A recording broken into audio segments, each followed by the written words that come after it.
Hai teman-teman, jadi hari ini tuh sebenarnya aku mau beli meja. Nah, tapi aku kemarin udah cari-cari di Instagram dan aku udah DM juga. Ketemu salah satu brand yaitu Meyrif. Nah, sekarang aku ada di workshopnya nih, tapi aku mau ngobrol dulu sama CEO-nya. Aku udah kerjain CEO-nya udah duduk di hutan.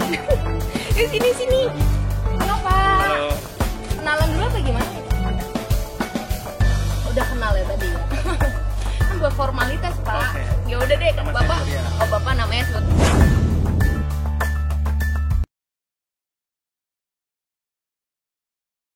Aku ketemu sama Pak Surya tadi di workshopnya ya. Pak, aku mau nanya-nanya dong, boleh gak? Boleh. Aku mau nanya soal Meyrif nih, soalnya aku kan suka interior design. Tapi aku masih bingung, sebenarnya butuh gak sih aku interior design gitu? Kalau boleh tahu, aku mau nanya yang pertama dulu deh. Meyrif itu tuh apa sih? Jadi kita itu perusahaan kontraktor di bidang interior, eksterior. Jadi bangun-bangun sama renovasi juga kita ada. Oh, berarti bukan interior design doang nih ya? Ya, bukan. Jadi ada kontraktor, terus bangun rumah juga. Salah satunya interior lah. Salah satunya interior. Kita ada workshop juga. Jadi bisa sambil kerjain. Oke, itu ada suara ayam Pak ya. Kita Ya. emang di tengah hutan, Ri. Natural sekali di sini. Ini di Depok ya Pak berarti ya workshopnya Ya, ya masuknya betul. ya. Kalau misalnya bangun-bangun rumah tuh Meyrif ambilnya apa di Jakarta doang atau semuanya sih Pak? Kita sih intinya di mana-mana kita terima. Nggak cuma di Jakarta. Jadi di luar pulau pun kita terima. Oh gitu, berarti asik banget dong. Aku pengen dong sekali-sekali datang ke proyeknya Meyrif, boleh gak sih main? Ya boleh, datang aja. Soalnya tadi kan aku ke workshopnya nih, seru banget ngeliat tukangnya gitu. Nanti boleh coba-coba ya isinya? Boleh. Yeay, asik. Tapi sebelum itu aku mau nanya-nanya lagi nih. Kan tadi aku juga bilang aku suka banget sama interior. Tapi tuh aku masih bingung. Sebenarnya butuh gak sih? Maksudnya kayak aku kan milenial gitu nih. Kayaknya butuh apa enggak ya? Apa bisa desain sendiri? Kadang kan orang bisa sendiri. Walaupun hasilnya emang nggak terlalu bagus sih. Nah kalau dari Bapak Surya sendiri, sebenarnya tuh siapa aja sih yang butuh interior design? Karena kan kayak aku nih misalnya milenial, butuh apa enggak sih gitu? Apa kayak aku mau bikin kamar, aku butuh gak sih sebenarnya interior design? Apa harus kayak cafe gitu? Maksudnya yang kayak komersil atau sebenarnya bisa yang kayak aku aja? Sebenarnya sih setiap orang sih bisa aja desain sendiri rumahnya. Cuma ya memang kan peran seorang interior design itu nggak cuma tampilan atau apa. Kalau tampilan mungkin kita bisa lihat ya dari internet. Zaman sekarang kan tinggal buka Instagram atau apa. Cuma ya kalau dalam terutama sebenarnya pengaturan ruangan. Jadi kalau memang desainer dia itu bisa ngatur gimana ruangan kecil itu jadi berfungsi yang seefisien mungkin. Betul. Berarti kalau misalnya walaupun rumah minimalis gitu pun tetap bisa bagus lah ya. Bisa. Karena kan soalnya emang jujur aja sih kayak aku nih kamar ukurannya kayak 5x4 lah gitu. Tapi banyak barang. Karena kan bingung nih kalau interior design tuh bagusnya bisa pilih bangku yang mana yang warnanya senada, yang sesuai. Makanya aku langsung mau ke Meyrif karena aku emang mau memperbaiki kamar aku yang berantakan banget. Terus kalau aku mau nanya nih, ini hal yang paling penting nih sebenarnya. Berapa sih kisaran harganya? Karena kan gini ya guys, maksudnya kalau kita nggak tahu harganya sama aja kayak beli kucing dalam karung nih. Nggak mungkin aku dateng terus tiba-tiba mau beli, wah harganya ternyata mahal banget gitu. Makanya aku mau nanya dulu sebenarnya Meyrif tuh kisarannya berapa sih? Kalau kisaran itu sebenarnya semua dari spek sih. Jadi nggak bisa kita ngomong misalkan 3 juta. Tapi speknya ya ada range spek lah. Jadi range bahannya. Berarti tergantung bahannya ya. Betul. Apakah bisa di kostum gitu Pak? Bahannya kayak misalnya aku mau nggak terlalu mahal, berarti aku pilih bahan sendiri gitu ya?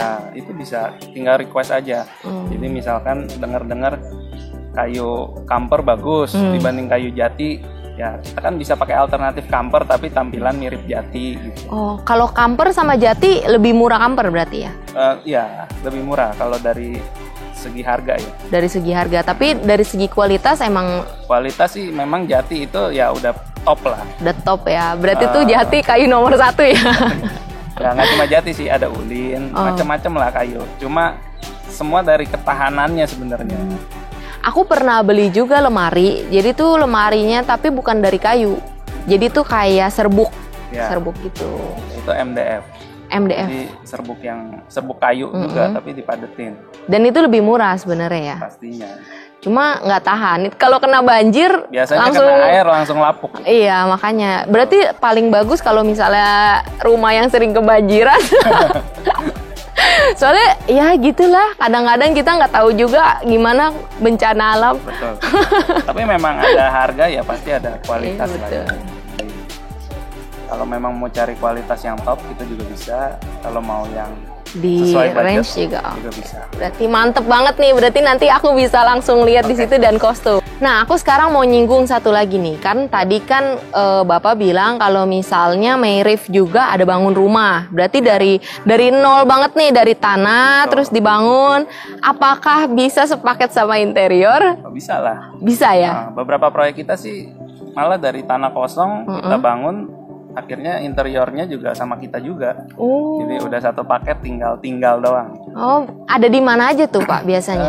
Kita di Jakarta Selatan sih. Di ada Jakarta beberapa, ya. Berarti kapan-kapan aku bisa lihat dong. Boleh. Soalnya kita kan harus kepo. Kita harus tahu nih Mayrif tuh kalau dari tanah terus bangun sampai ke interior tuh hasilnya kayak apa sih gitu.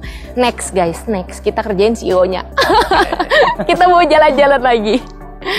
Terus kalau misalnya dari tanah, berarti budgetnya juga ikutin dong Pak? Ya, kita ya semua juga sebenarnya pilihan ya. Pilihan. Dari customer sendiri kan kadang-kadang ada kenalan, misalkan kenalan tukang kayu, tukang aluminium sendiri, nah itu atau tukang granit sendiri, keramiknya mau beli sendiri, bisa juga begitu gitu.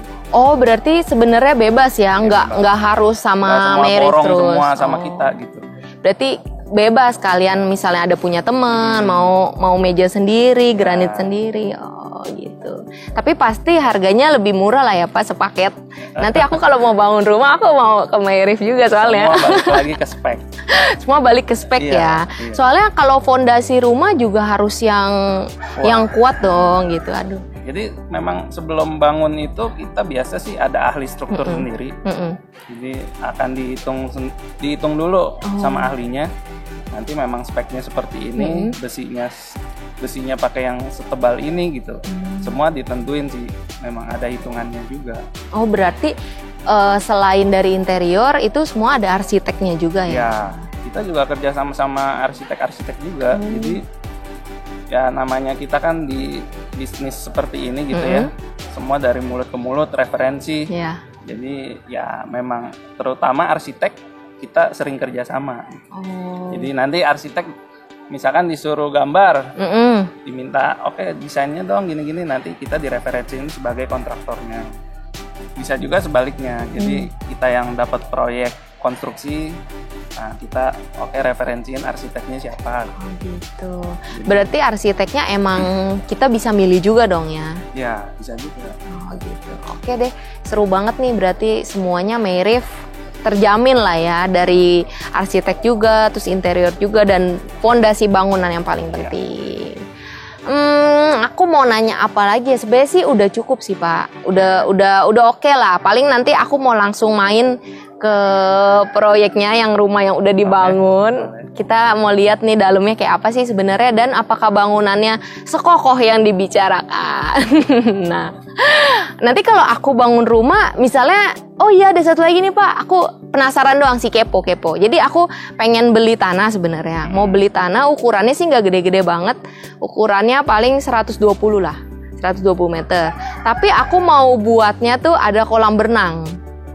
Kolam berenangnya mungkin di dalam sih, karena kan kalau di luar terlalu sempit. Bisa gak sih sebenarnya kalau bikin kolam berenang dengan ukuran rumah yang sekecil itu? Sebetulnya bisa-bisa aja. Jadi kita ya Semua sih tergantung desain. Hmm. Nah, kalau memang maksa mau ada kolam renang juga bisa. Oh, maksa ya, maksa loh. Tapi enggak lah, 120 masih bisa. Oh, 120 masih bisa. Kadang-kadang kita juga ada bikin kolam renang tuh di lantai atas gitu. Oh. Jadi nggak harus di tanah. Berarti bisa paling atas kayak misalnya Paling lantai atas 3, bisa, terus iya. lantai 3-nya itu kolam renang. Renang. Wah, seru banget. Aku mau dong. Iya. Ya udah. Berarti nanti next kalau misalnya udah ada duit, Iya. nanti kalau udah ada duit baru beli tanah, baru bangun rumah sama Mayrif. Pak, sekarang aku mau ke workshop ya. Oke. Kita langsung let's go aja. Siap. Gimana nih? Yuk. Yuk, let's go yuk. Hai teman-teman.